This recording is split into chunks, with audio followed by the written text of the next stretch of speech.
The misconception is that being a gentleman is just about being polite or courteous to women. When in actuality, to be a true gentleman means that you have respect for your fellow man. So it encompasses men and women. Style is something that you evolve into. It's about your personality. It's about how you live your life.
To an episode of the Gentleman Style Show. I'm your host, Creech. My man Baldwin is off today, but I already got somebody to kind of hang out with me. Some of y'all know him, some of y'all don't, but we're going to make sure the ones that don't do for a change. You understand what I'm saying? All right, so my guest today, singer, songwriter, business, entrepreneur, family man, so many other accolades I could put on him, but he's a man first. So I want y'all to welcome to the set of the Gentleman Style Show, Mr. Christopher Terrell. Oh, man. I appreciate you, bro. Yes, sir, man. Thank you for having me. Hey, man, we appreciate it. So let's start off here. For those people who don't know Mr. Christopher Terrell, give us a little background. Tell us where you're from. Kind of give us, that upbringing part. Oh, man, I'm from Raleigh, North Carolina. I actually know my man right here. We went to high school together.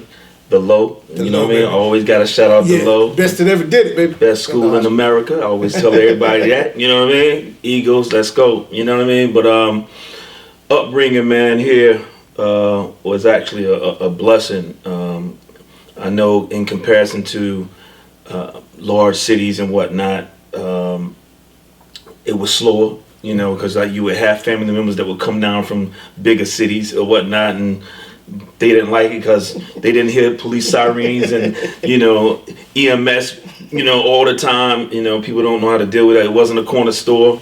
My corner store, I lived in Worthdale. I grew up in Worthdale. So, our corner store was, at least a 20-minute walk. You know what I mean?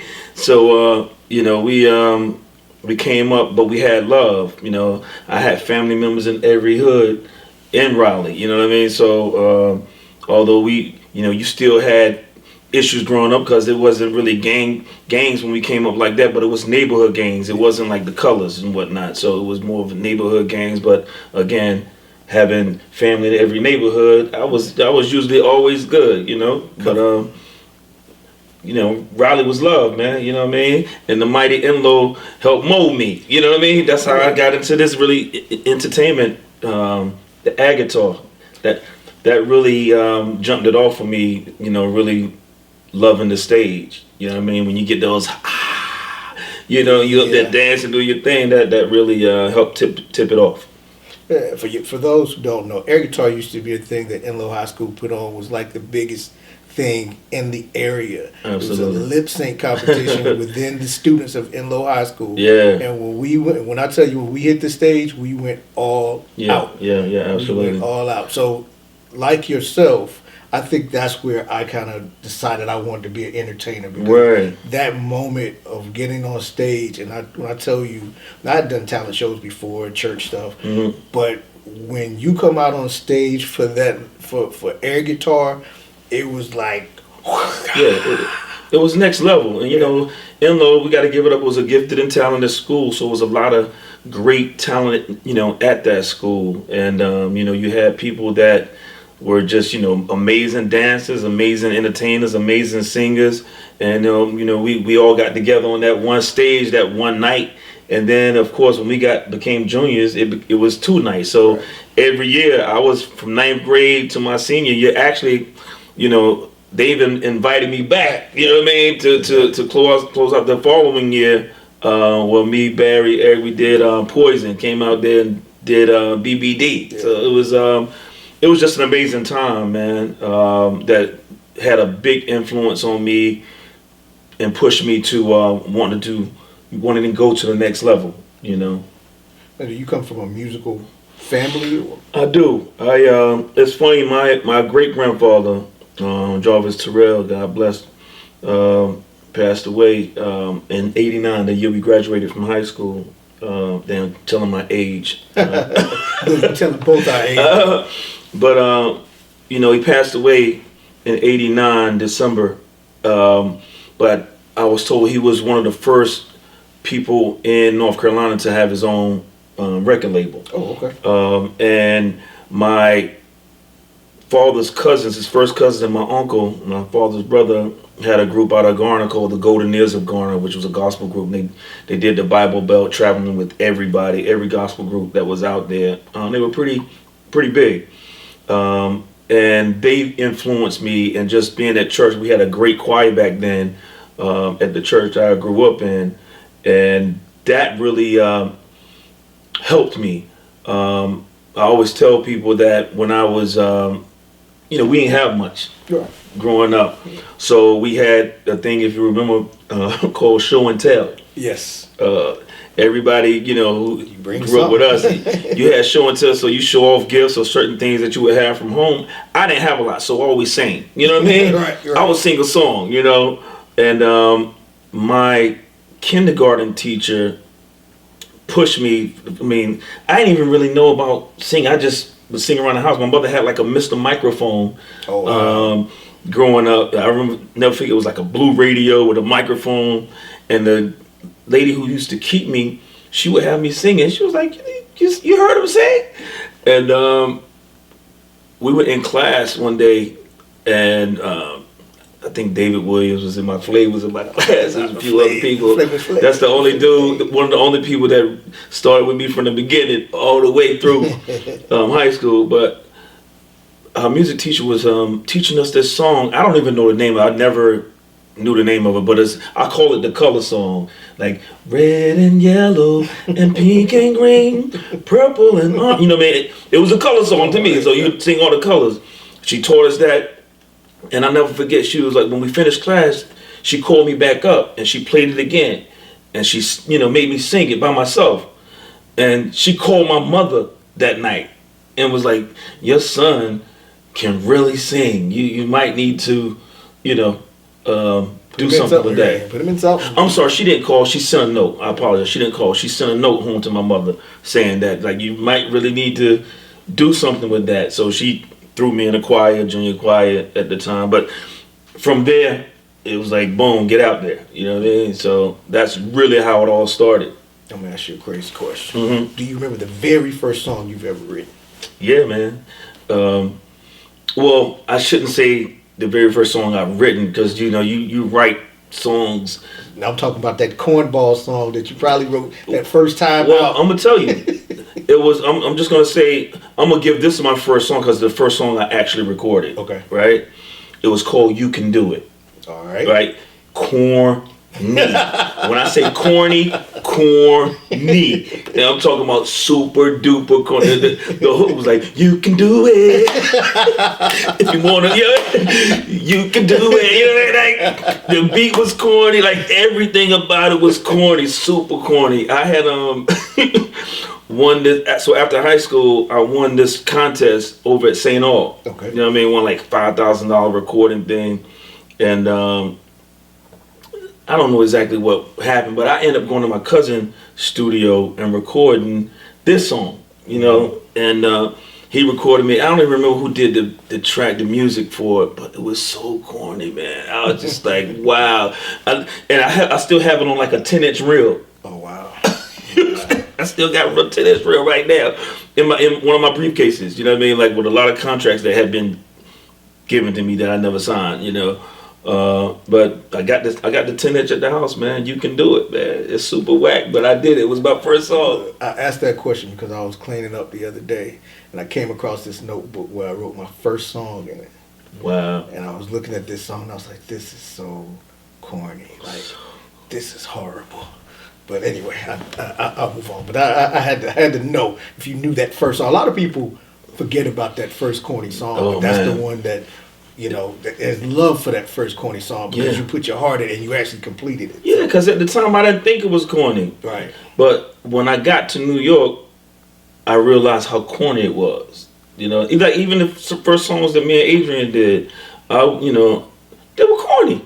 You know, we wrote a lot of dope songs though that I still have in my notepads. You know what I mean? We wrote a lot of dope songs, but the first songs that we recorded here before we even went to New York, they're not on the caliber of where where it should have been, in my opinion. You know, but we had to start somewhere. You know what I mean? It was they were just like kind of like popcorn. Yeah. You know, what is it? Not popcorn. It was you know, I don't know, man. There's that ABC type stuff, man. For the basics. But we had written a lot of dope songs, but we hadn't really recorded it properly. You know what I mean? And when we got to New York, man, it was on. So talk about the New York. So at what point, when did you say, hey, listen, in order for me to do something bigger, I need to leave here, and the places I need to go is New York? We were actually persuaded to go to New York. Pup, one of my boys, Chris Curry, you know, NCC. We were all going to NCCU at the time, and Adrian had just moved with me in my spot, and he was working at UPS. I was working at IBM. You know, we going to school and working, and you know, we doing our thing. We hustling. As you know, it was on fire back then. You know what I'm saying? It was on fire, and we hooked up. Adrian had hooked up with me with the summer prior, because you know Adrian and I had fallen out. You know what I mean? We had gotten to a beef. It was crazy. You know what I mean? Real fight type stuff. You know what I mean? And he was already at Central, and he came in to my crib one day, man. I want to say him and Sherrod. Okay. It was him and somebody. I want to say him and Sherrod. Though we came to the crib. I was like, yo, real man, yo, you gotta. All this stupid stuff, you know what I mean? Like, yo, we gotta do this, man. You know, you the only, one that I think I can do this with. Yada yada yada, and we linked up. Let all the BS go, and started going to Central, and they had this amazing talent show, and we did our first talent show there, man. Same Boys to Men. We was dressed so whack. Okay, what y'all have on? I just thought about, we were dressed so freaking whack, man. We had these yellow pants on. I can't even explain, but I think there was like, these pants was like tight. I don't know, man. I could just see it though, and it was like this maybe purple, and I don't know, man. It was. So y'all made your own cross colors. Oh my gosh, it was definitely cross colors. You know what I mean? But it was, we looked so crazy. And once I think about it, I don't know who got that on tape, but if you do, please send it to me.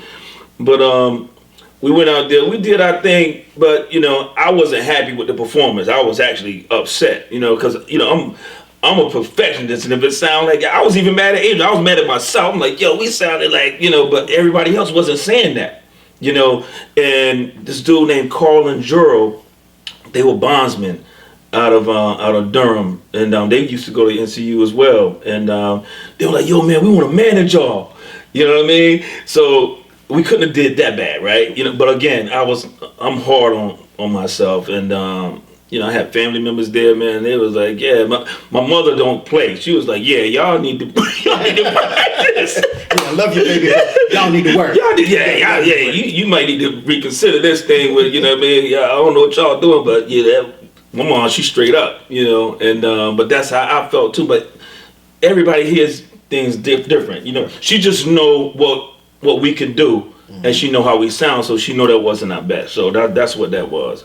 But we started, you know, they started managing us. We started recording some songs, and you know, after a while, you know, we ended up falling out as far as like, man, because they were too busy. War wasn't really priority when we needed them to be. You know, they had bought us some equipment, the whole nine. It was all love, but we were hungry, man. You know what I'm saying? So so by being hungry, you know, we got to keep it moving. And my boy Pup, his uncle was managing Teddy Riley at the time. Okay.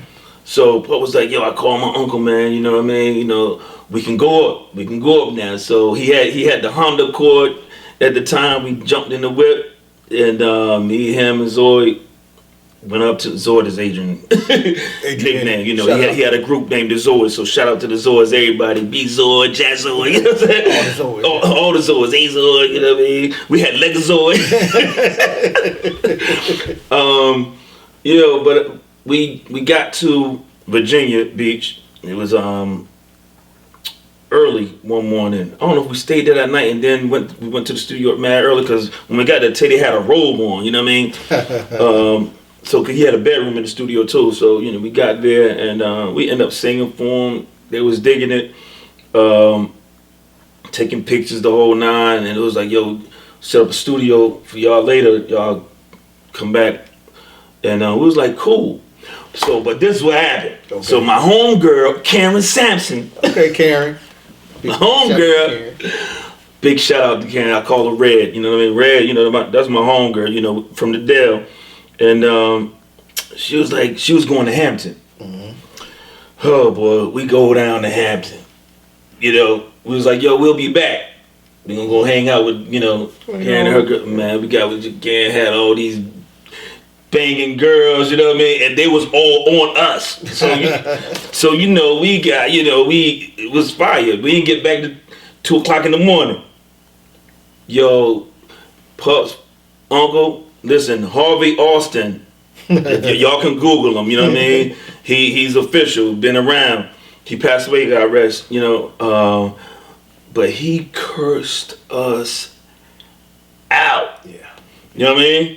Made us go, you know, to the hotel. No, actually, stayed with him. And that morning, he cooking breakfast. His wife was cooking breakfast for us, cussing us out the whole time. And I'm gonna tell you, he potty mouth. So he was like, you know, excuse my French, but he was like, you motherfuckers. He said, you need to lose yourself to find yourself. So that's why I get that saying from, you got to go lose yourself to find yourself. And you say, you motherfuckers need to go to New York, and y'all really need to learn how to, you know what I mean? Got to grind. Grind and discipline yourself, you know, that type thing. So he was like, yo, I'm going to set y'all up with my son, and y'all go up. And so at that time, you know, I was never the street hustler type dude, and you know, that wasn't my thing. But I had a lot of people in the streets that was looking out for always had people in the streets that gravitated to me, that they saw something in me. Yeah. And wanted to do something, or they wanted to either get out the game or just bless me. And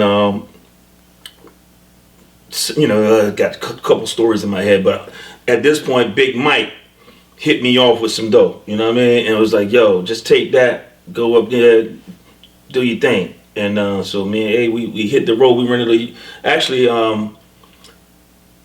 did we rent a U-Haul then? No, we didn't rent a U-Haul then. We went up and stayed at the Days Inn in Jersey, because his son was in Jersey. And we stayed there, you know, we going out, staying there, you know what I mean? We cabbing it, you know what I mean? Because I think we might have caught the train up there, you know what I'm saying? Yeah. And took all our stuff, and we in the hotel, like, yo, this dude never came and got us. Oh, wow. You know what I mean? So prior to that, my boy named Terrell, he was like a kingpin in the streets, you know? I had met him through my ex, and he was trying to get it, but he was in deep, you know what I mean?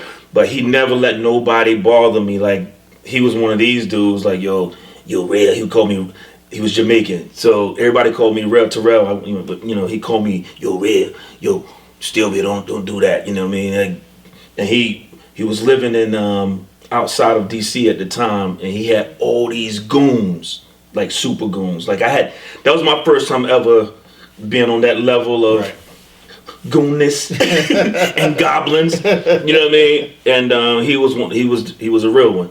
Anyway, he had, I've flown up to New York with him a few times. You know what I mean? And met his sister. His sister was a cop. Crazy, right? Right. His sister was a cop, and his brother-in-law worked for DOT. And you talking about cool as a fan? He taught me New York. He taught me and Adrian New York. He taught us how to get around New York, what to do, what not to do, how to catch the trains, the whole nine. So when all that happened, I hit him up like, yo. He came and got us. We ended up being in the Bronx, Jerome Avenue. What up? And so he's the one that really got us to New York. You know what I mean? Because we was actually in Jersey. So once we got with him, it was like he was taking us around trying to get us to place. You know what I mean? I think that's how we met Melba Moore's husband at the time. Hush Productions, I think they call it Hush Management.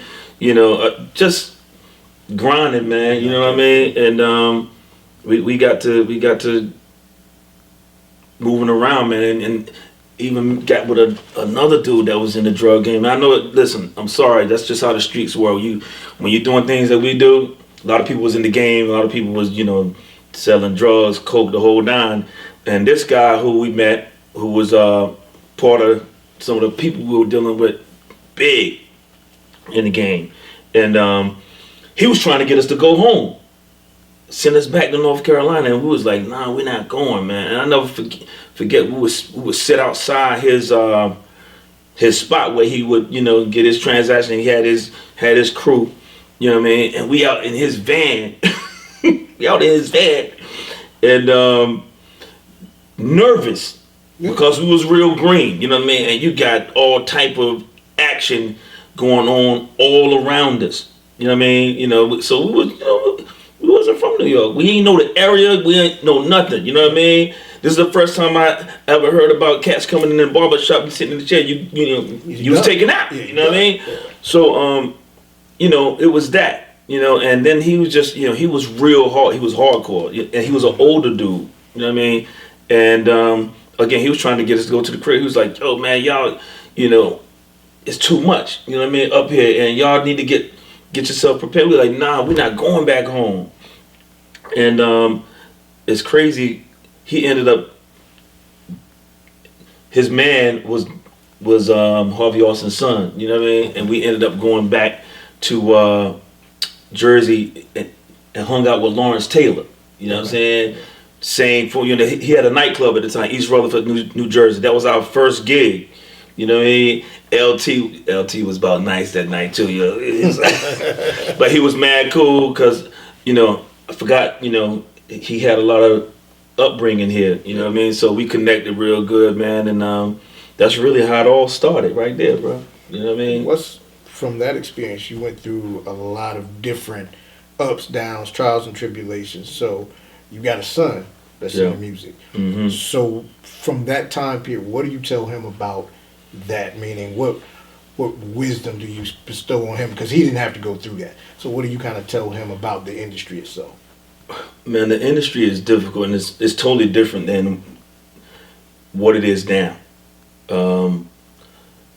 It was in my opinion, it was a much harder grind because you really had to go knock on doors and bang, bang. And although we were blessed and fortunate, we had to bang on doors, man. And I always tell him, when you are consistent and you nourish your craft, nothing can stop you. Yeah. You know what I mean? And remain true to yourself. I always tell this is the line I always tell my son, show them who you are. Don't show them who somebody else is. Right. You know what I mean? Because a lot of these youngsters, they do things that mirror each other. Yeah. So sometimes I can't really tell many of them apart. Exactly. And that's no diss, because a lot of the young kids are dope as well. But in my mind, I had one picture in my head for my son, and my son has another picture of him for himself, which is right. You know what I mean? Like my mom and dad probably had a certain picture for me, just like your folks had one for you. And that's not it. That's not it. That's not it. So, I just always tell them to remain true to itself, and be careful, because, it's a different time now. Cats, they ain't knuckling up anymore. Cats pulling out, boom, don't speak certain things, into existence. Be careful who you dealing with, because a lot of these, everybody who say they're your friend, or you think they're your friend, they're not your friend. He still is going to have to learn that. Yeah. He's 20 years old now. Chris Fee, what up, boy? But he's dope. He's got a lot of dope talent, and I was telling him, like when we first met, like Puff, like he offered us that. Like, it's not the same like that anymore. You know what I mean? You got to go get yours and build up momentum for yourself and really get what you want. You can remain independent until you get what you want, and that's what I keep instilling into him. Right. And that's a big piece of it, because the industry has changed in all ways, and technology did that, right? So instead of having to bang on doors, now you can flip a switch and you got the world at your at the palm of your hand. So you just have to be present and consistent, as you said. So seeing that now, what do you, from what you had to go through, now that you're back to doing music again, what do you see as a positive from the negative of having to deal with the way that you had to go through it? What do you see in the new industry? What do you take as a positive for the new industry now? The positive is you have immediate access to thousands of people, possibly hundreds of thousands of people, and possibly even millions. That's the positive outlook that you have. The negative about it is they can ridicule you, and they can make you feel bad. They could, not like you. They could, try and destroy you. So you have to have you always had to have tough skin. My boy Brian Leach told us that early. You got to have tough skin in this business, because it's heartless, and then you got people that they're trying to get you, like many times back in the day, with people trying to get us to sign contracts, or trying to get me to sign contracts when I went solo. They were trying to take all my money, all my publishing. Right. That's one reason why I never signed with people, or never signed certain deals, because they were taking my money. Right. Like I felt it was no need for me to do that. In hindsight, I look back at some of it where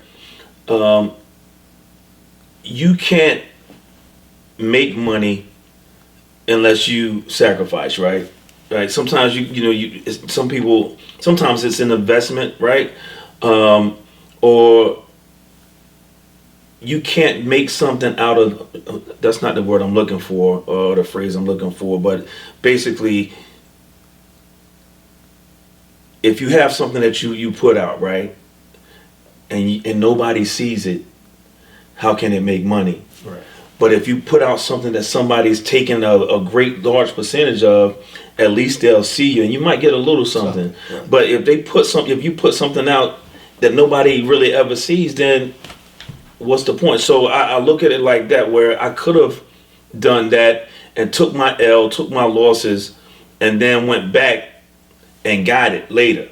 Right? You know what I mean? And that's what a lot of them, most of them got screwed first. Yeah. You know what I mean? They didn't make any money. It just appeared that they had money because of they were flossing, they were on TV, they had the wardrobe, they had the backing, but they were all broke. The majority of these artists were all broke, and they have these stories now on the Unsung, or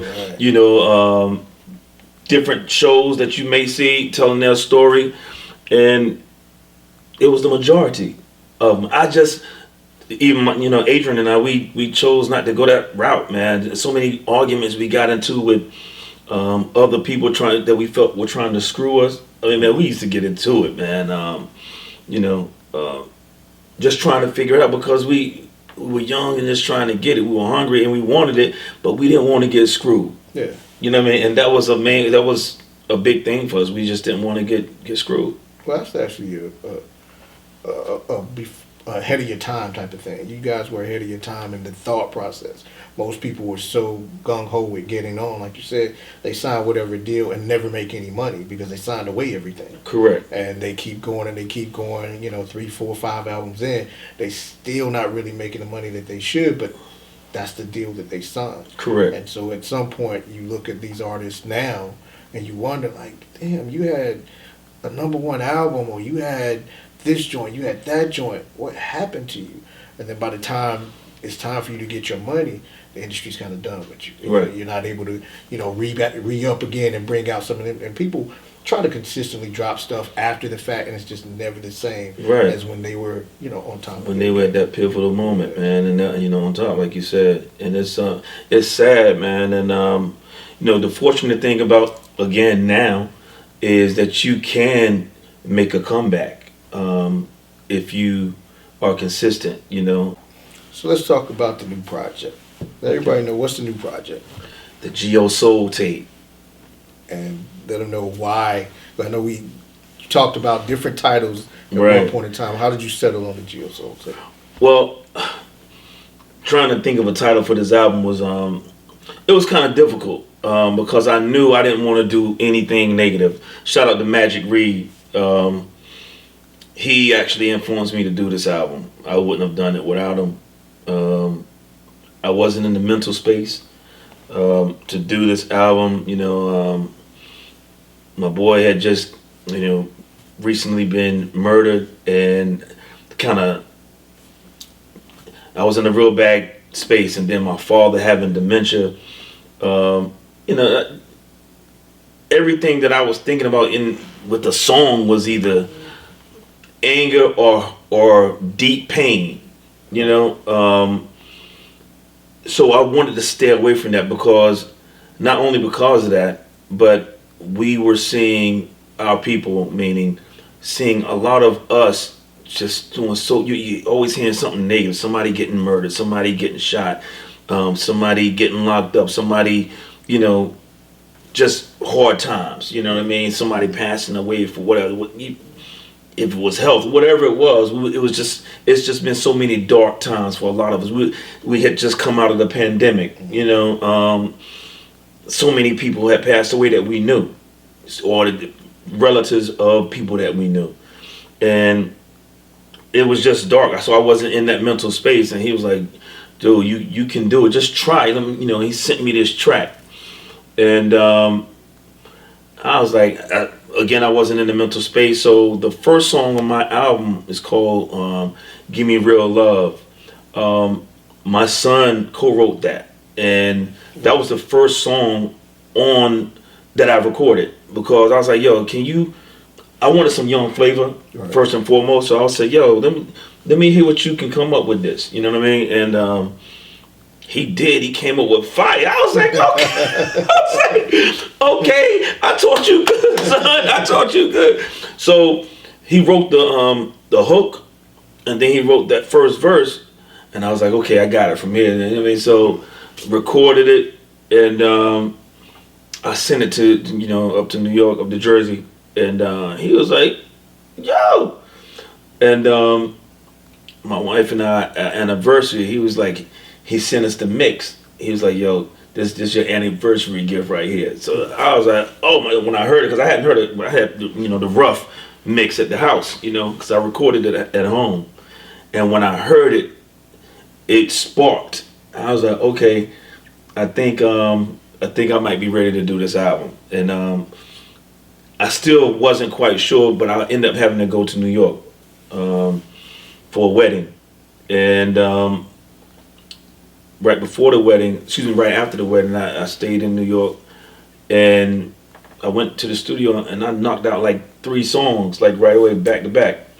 And the first song I did, he was looking at me and he was like, yo, Terrell, you wrote and recorded this song in 52 minutes? I was just like, nah. He was like, bro, like, we have to do this. You know what I mean? Like, you did it just like that, boom. And we vibe really well, no negative energy, and he's he's a monster. He's worked with some of the best, Stevie Wonder, Mariah Carey, the list goes on. He's a bad man. Play just about every instrument that you can think of. And we honestly knocked out this album, man. If I had to put a total time on it, not including the mixing and mastering, of course, but we did this album in 8 days. And now I'm not talking about 8 straight days. Right. I mean, 8 days of like me in the studio with him. You know what I mean? And I knew God had to be all in it, because like I'll tell you, the last song that I did on the album, like every song that I did made the album. You know what I mean? It was just like boom. But the last song, I actually had just gone up for the weekend to knock out like 2 songs, which I did, and I left his studio maybe like 2:00 in the morning. Went to stay with my mother-in-law, and I was gonna be leaving at like 10 a.m. And he hit me up. He's like, "Yo, bro, you gotta come to the studio before you leave." I'm like, "No, man, I'm not. No, I'm not getting caught up in this. You know what I mean? No, man, I'm leaving." He was like, "No, man, listen, it's not gonna take you long. Just please come. I got this joint for you." And I was like, "Oh man." So I went, and normally, like in our process, for the most part, he's created some tracks for me before, and I just have written to him.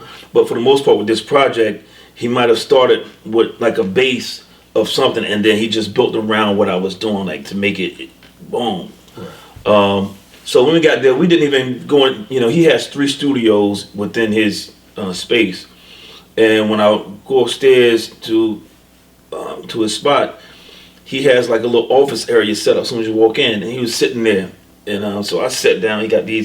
He has like an area for students to learn how to produce. Oh, okay. And before you get there, it's like these chairs. So I'm sitting there across from him. He's playing this track. He said, "Bro, just listen to it." Man, I wrote the song in 15 minutes. We went in there and recorded it. I think I got there maybe around 10:30ish. I was on the road at 11:45. You know what I'm saying? Like, going.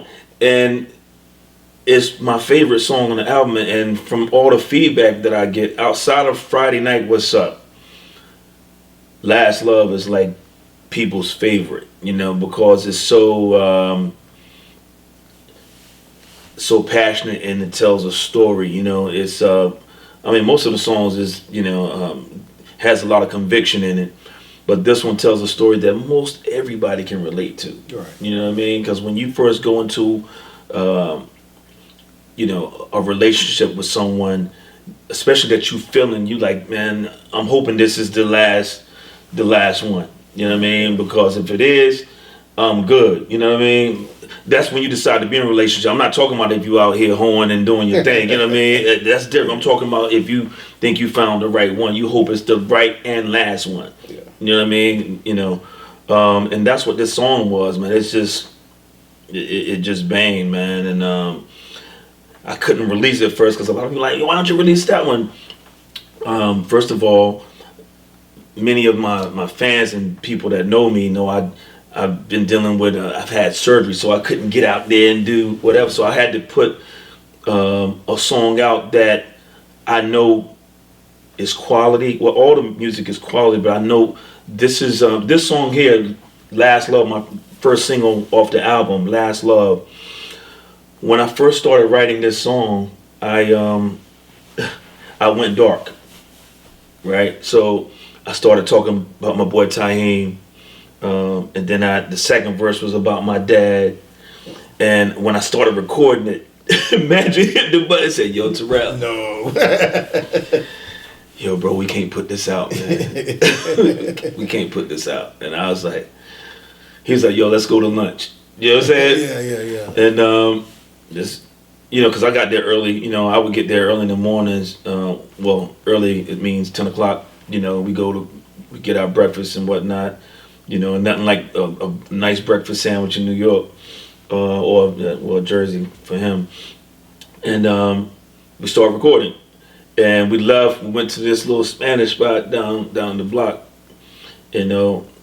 had some good food, good conversation, a nice little cocktail. And man, when I came back, I wrote this song and do it. For me, this is one of the most well-written songs I ever done. And he even said for himself, the production on it is one of his best production songs. If you really listen to this, of how we put it together, and plus I paid homage to Michael Jackson on it. I paid a little homage to like when I first come in, that's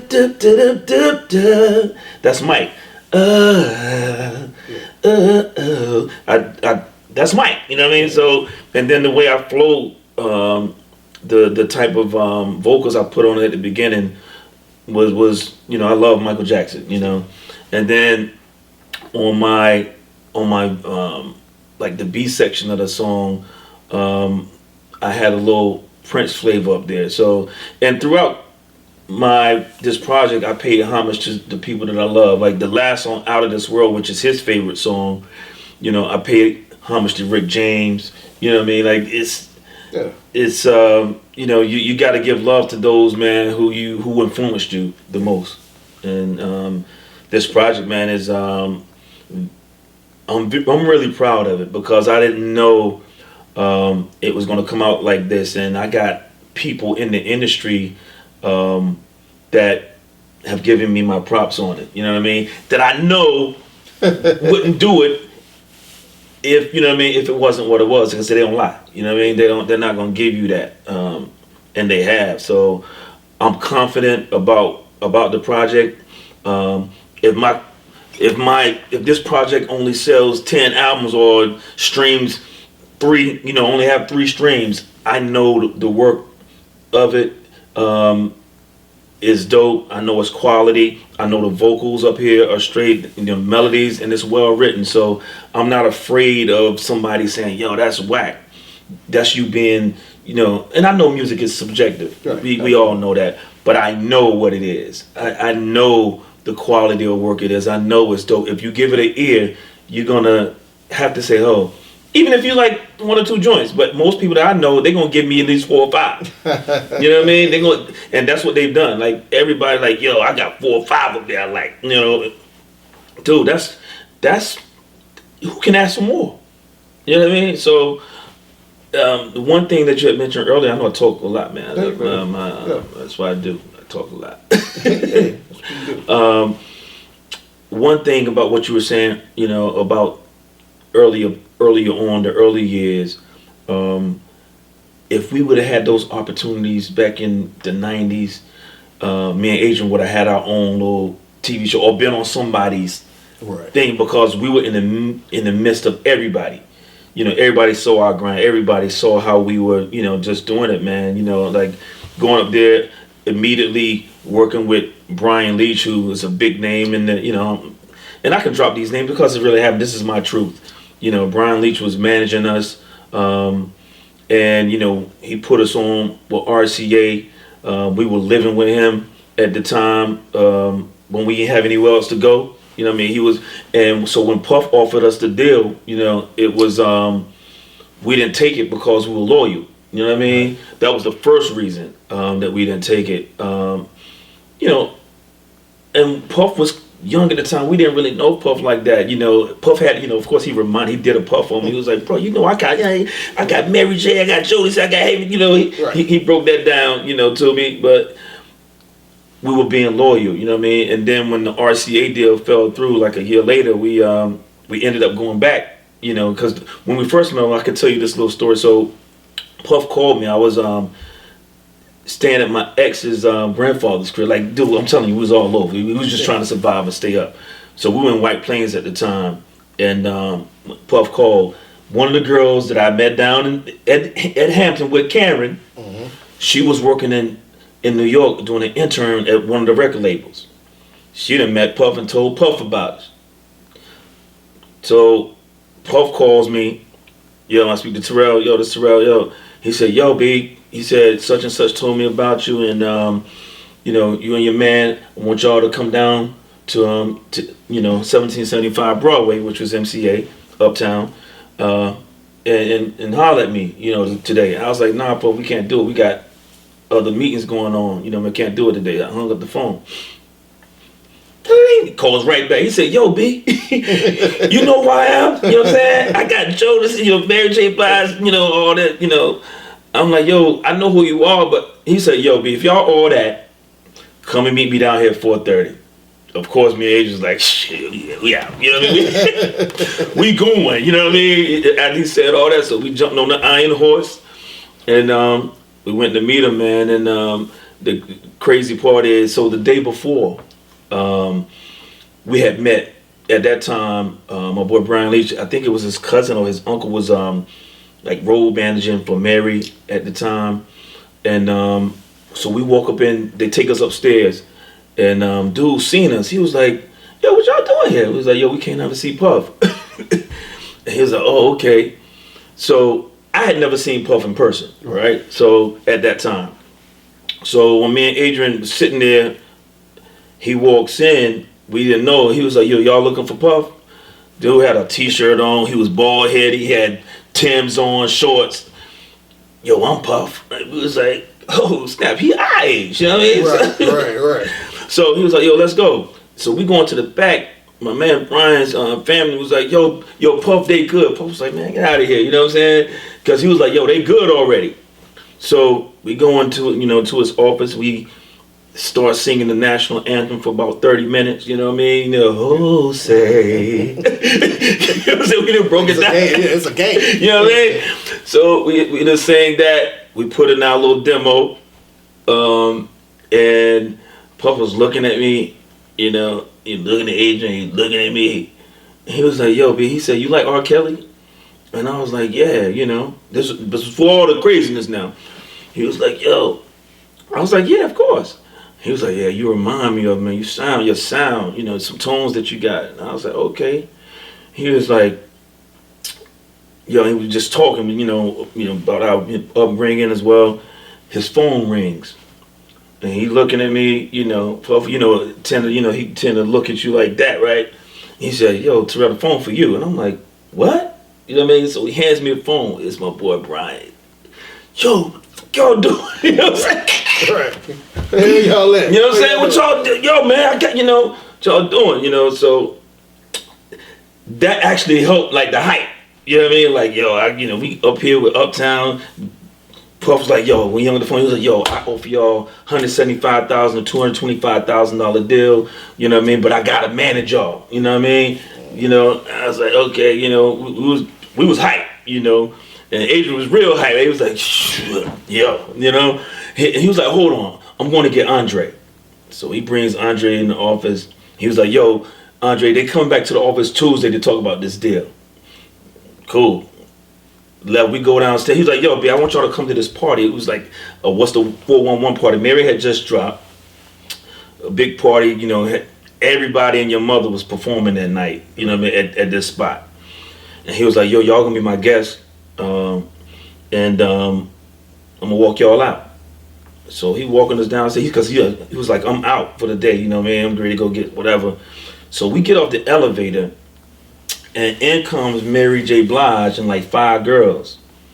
And I had just met Mary at the club in, what's the spot? Because you said you was there that night at Tremors. Yeah, so that night I met Mary. Like she sent somebody to come get me. So we walking around the club. I'm walking around the club with Mary that night. We kicked it. She was telling me she was moving to Fort Lee, New Jersey, yada yada. So we had a good conversation, you know what I mean? So as I'm getting off the freaking elevator, Mary sees me and runs and grabs me and say, Terrell! Puff looked at me and said, yo, you know her? He was like, you know her too? It was like that. And I was like, you know, of course I got to play like, yeah. You know what I mean? Like, yeah, I know her, you know? And, you know, it was crazy. So I thought I was on the top of the world, you know what I mean? Mary that showed me love, Puff offering us a deal. My man that called and blew up the spot like, yo, Adrian and Terrell, we on. You know what I mean? Like, we on, man. And it was just crazy, man. So, you know, that's how our summer started. You know what I mean? That's how we, you know, got started in the game in New York. You know what I mean? Off that right there. We just, you know, and just grinded it out from there on. Hey man, that's a hell of a something. That was a hell of a something. That's a hell of a damn something. We ended up coming back home, once we, locked in with RCA. I think we came back home maybe we came home for a few months. I want to say maybe September, October, we came home and got ourselves together. Ended up renting a U-Haul truck. Brian had got us a spot in Brooklyn, Bed-Stuy. You know what I mean? Do or die. When I tell people, especially my guys from New York, when I tell them where we lived at, we lived on Vernon Avenue between Tompkins and True. So you got Marcy Projects over here where Jay-Z from was right around the corner. And then you got the Tompkins right over here. I mean, and it was other projects all around, you know what I mean? Hood. Yeah. One of the dudes that was slinging heroin on the corner looked like Tupac, you know what I mean? And they didn't really like us, you know what I mean? We knew we walking through, because we had to walk through them every day to get to the train, the G train. And one of those, two of the Spanish girls was like, they was feeling us, you know what I mean? We had to go to this bodega around the corner to get all that stuff, you know what I mean? And, I don't know if he, situation, but, one night we come into the crib and we had to get off at Marcy Projects. That's where our stop was. And me and Aiden, we singing, we all in the, coming off the train, we singing, yeah, we hype, we had just recorded some dope songs that we thought anyway. We coming up the train, up the steps of the G train, and I'm talking about is all goons looking down at us, right? And I'm like, me and Adrian looked at each other, and it was like, yeah, you know what to do, right? So we couldn't stop, you know what I mean?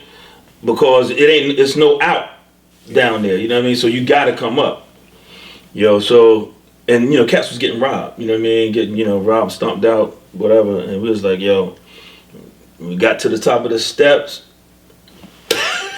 I'm out. I'm out. They started laughing, you know what I mean? But it's cool. We didn't care. We made it home, you know what I mean? We got to see another day, you know what I mean? Without being bruised up or shot up. So they laughed, but listen, we had to do what we had to do. I mean, of course, we had some crazy times up there too, man. So we got a lot of wild stories, man, but a lot of great stories, man. I wouldn't change a thing. And I'm here now. I got a new project out that I'm real proud of, the Geo Soul tape, man. Oh, and if you don't know what Geo stands for, it stands for good energy only. This is feel good music. This is love music. This is, you can bop to it, you know what I mean? You can make love to it. I got joints you can get married to. I mean, I got, Friday night, what's up? You know what I mean? A club banger. I got a nice song that kind of take you back called Can We Go Back? Featuring Day, you know what I mean? Day Burt, she's phenomenal. And I'm just looking forward to doing big things, man. Trying to get it out here, man. Yeah, so what can people look forward to that's coming up from the project? Well, I'm shooting my first visual for Love's Flow, actually tomorrow. So that'll be out soon.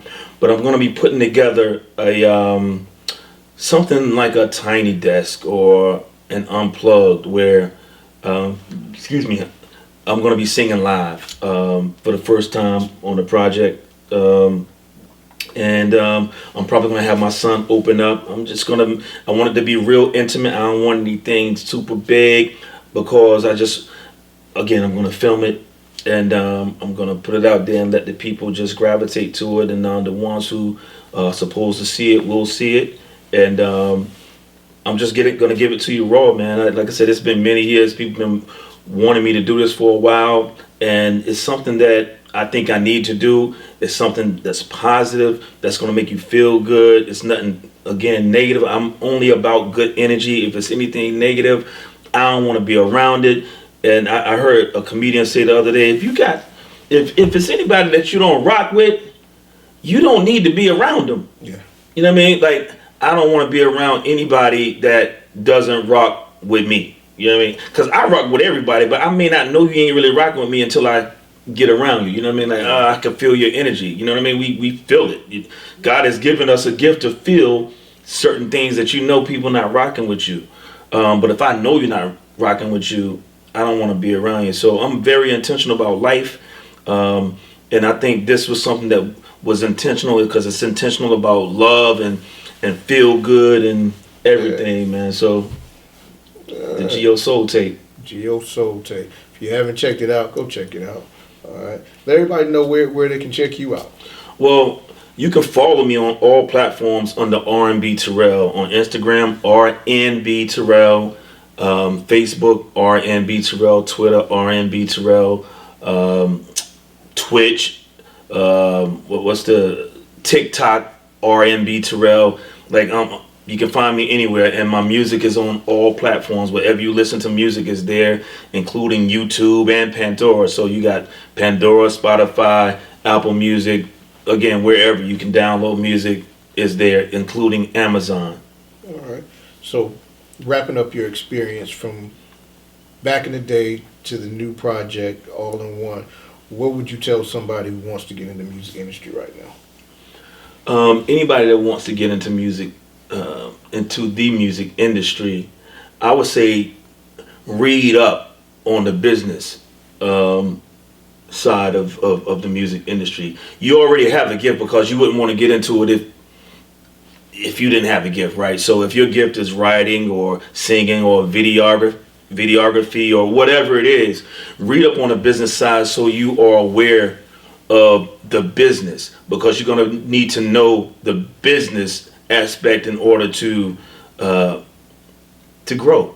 You're going to have a craft there that you can actually continue to mold and continue to get better, but you need to know the business aspect of it all. Otherwise, you can easily get screwed.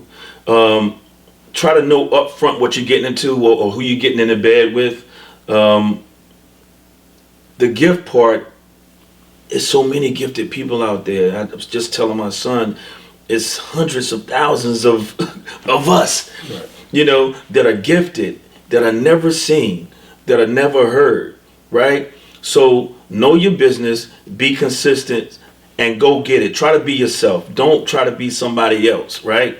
And like when Adrian and I first started, dude, when we were recording, man, we rarely listened to other artists, unless it was old school. Right. Like the new people, because what would happen was we'll be writing a song and you end up like putting melodies that we just heard, right, into the record, and they be like, "Yo, doesn't that sound like right, Jodeci, for example, or whoever is popping? Doesn't it that song sound just like them?" And it's because we've been listening to them. Right. The only guy that I truly studied in our era, the only guy that I truly studied, and a lot of people may not like it, but it's the truth, outside of the old school and MJ and Prince and the Luthers, was R. Kelly. Because you have to give up, his writing skills was crazy back then. In the 90s, what? Who was doing it better? 2000, like who was doing it better? I ended up cutting him off because his music just changed. I felt like he started doing what everybody else was doing too. He wasn't being true to who he was, and then you realize all this other stuff is going on with him. But in the beginning, his music was, we didn't know all these things, but his music was like, oh my gosh, his writing was nuts. So I would listen. He's really outside of Jodeci, because they inspired us to go to New York. They were from Charlotte, North Carolina, so it was like, they can do it, we can do it. Outside of Jodeci and Mary J. Blige, man, our stuff was, we listening to, old school, like taking it back to whoever Adrian's father listened to, whoever my father listened to. Yeah. You know what I mean? I was an Al Green guy, Commodores, Lionel Richie, you know what I mean? The Spinners, you know what I mean? Marvin Gaye, we were all into that, you know what I mean? Rick James was one of my favorites, you know what I mean? So, yeah. All right, last question. So for these young artists, I've got a song, I know it's hot, I've recorded it or produced it myself, and I want to get it on all these platforms. How do I do that? I would say CD Baby or DistroKid. Those two I'm aware of, I used personally. Others outside of that, I'm not sure. But I can tell you those two, they'll get your stuff on all digital platforms. It's up to you to promote it and try to do your best to get it out there. Stay consistent. Get on people's nerves. Don't matter. It's your material. If you love it, promote it. Get it out there. Don't matter if you post, and you have to post it over and over again. Don't worry about other people what they think. This is your project. This is you. You see commercials that come on. This is what I compare it to. You know commercials because you see them over and over again, whether it's a McDonald's commercial or a Hennessy commercial or whatever it is. It's over and over again. They drill it into your head. Just like on radio, these big artists who has these big budgets behind them, they drill these songs into your head so you know them and you learn them, you end up liking them. You have to do that for those people who are following you and are listening to you. Drill it into them. It's up to you to push it and promote that drill. You know what I mean? You know what I mean? So, yeah. All right. So for y'all young people or artists that have been out there and just hadn't figured out what to do, you heard it. That's how you go about getting your music on the different platforms, how you set up your distribution. But the key thing that Terrell just said was go read. Go do some research.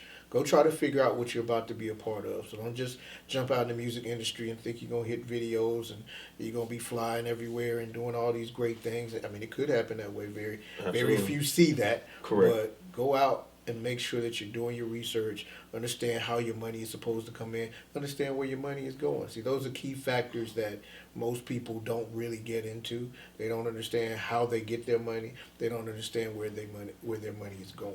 So make sure that you're doing that. All right.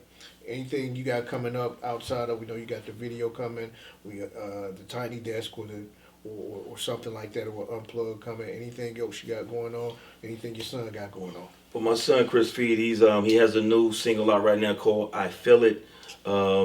He has 2 projects out as well, just doing his thing, man. And man, we just trying to grind it all out. I'm just trying to keep him ready for whatever, when that right opportunity comes his way.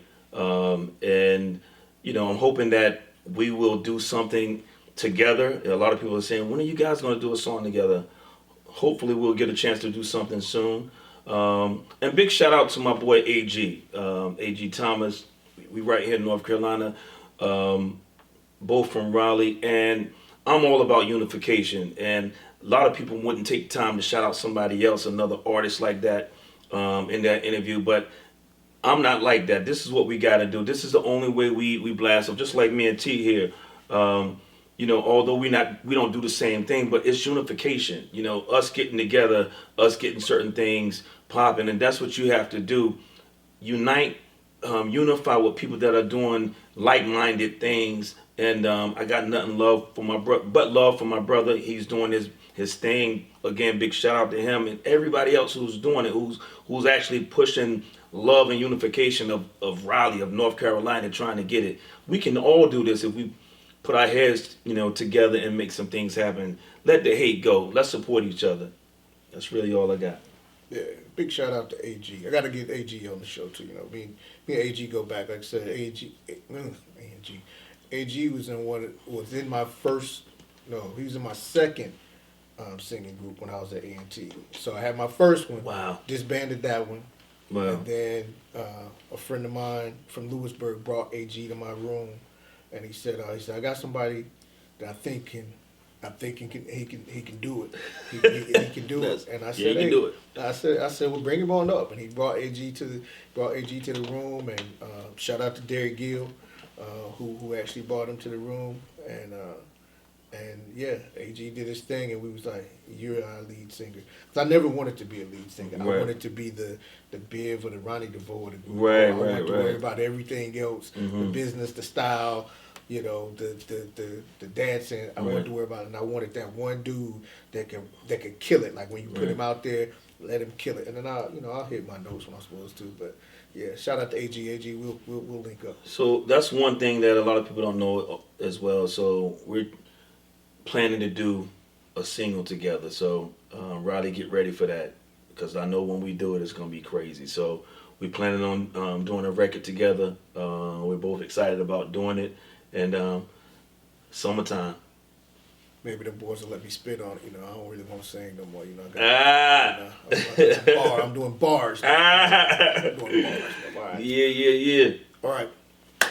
All right, people. It's been a great interview. I appreciate R&B Terrell, as we call him now, stopping by, giving us some wisdom, letting us know about the new project, giving us some old school information. So it's been a great time, and we're going to end it right there. But like we always like to say at our show, uh, there's no excuse for good taste, because here at the Gentleman of Style Show, we believe in better.